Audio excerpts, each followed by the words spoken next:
Hey everyone, want to share your social media tips in a more engaging way? Here's how to turn them into carousel style slides on Facebook. Let's get started.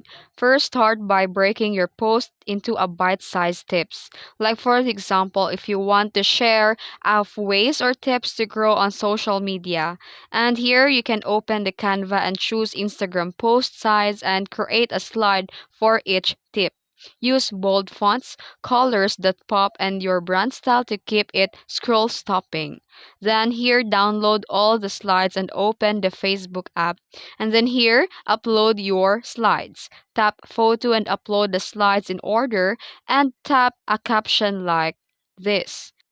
Then use this carousel format for educational content, niche advice, or mini tutorials. It builds trust and shares value fast.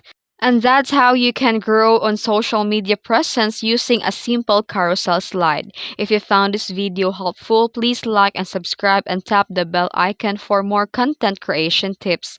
Thanks for watching.